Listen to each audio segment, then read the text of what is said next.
Le 26 novembre dernier, Can Dündar a été écroué avec son collègue Erdem Gül et a passé 92 jours en prison. En mai 2016, il a échappé à une tentative d'assassinat devant le palais de justice alors qu'il se rendait à une conférence de presse pour commenter le verdict qui venait de lui être infligé pour tentative de renversement du gouvernement de la République. And by awarding the Sacharov Prize 2016 to Can Dündar, the European Parliament would also honor itself by reminding the EU and its member states of its unshakable attachment to a pluralist and to a democratic Turkey. Quello che vi invito a esprimere non è un voto contro la Turchia, è un voto a favore e a sostegno della sua società civile, un messaggio di speranza per il futuro. Se lo Stato turco ha condannato Can Dündar all'esilio, a noi sta a impedire una condanna per l'intero popolo turco a vivere in uno Stato democratico di nome, ma ormai non più di fatto, a subire un esilio dello Stato di diritto. He was deported from Crimea at the age of 6 months and grew up in exile. Imprisoned in 1968 in Soviet Union by protesting against Soviet invasion of Czechoslovakia already. He spent for that 15 years in prison. Today he continues his fight for human rights of the annexed by Russia Ukraine Crimea and for the right of his people, Crimean Tatars.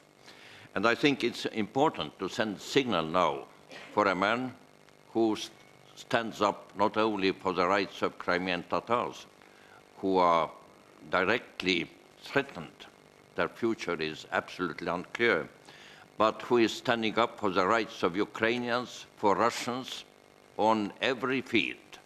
Mustafa Cumhuriyet spent a lifetime as an activist for freedom and fighting injustice.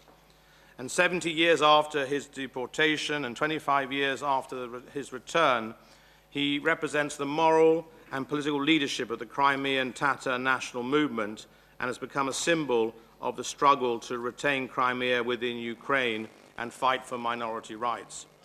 By nominating Nadia Murad and Lamia Bashar, the SOD Group would like to pay tribute to all the women and girls who are the first victims in case of conflict and to all religious and ethnic minorities which are victims of genocide.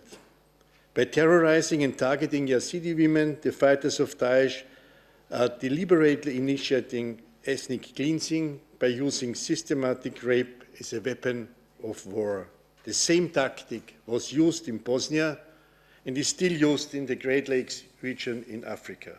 Son dos mujeres muy jóvenes, dos víctimas terriblemente valientes que han dejado de serlo porque lo han decidido. Han decidido que han sufrido, han sido, por supuesto, víctimas de todas las violaciones posibles, físicas, mentales y de sus derechos, pero han decidido ser defensoras de derechos humanos y por eso encarnan esta candidatura mejor que nadie.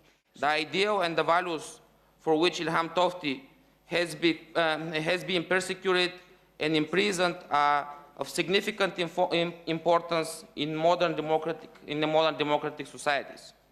Regardless of his ethnicity and religion, Ilham Tohti is a free thinker who believes in human rights, the rule of law, peaceful coexistence among ethnic groups, and a democratic future of China.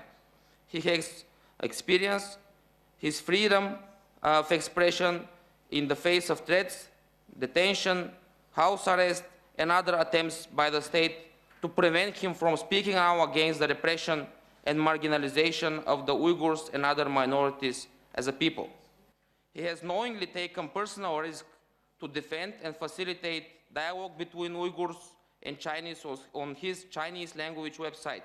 In video interview conducted in November 2009, he talks of being prepared for a long-term imprisonment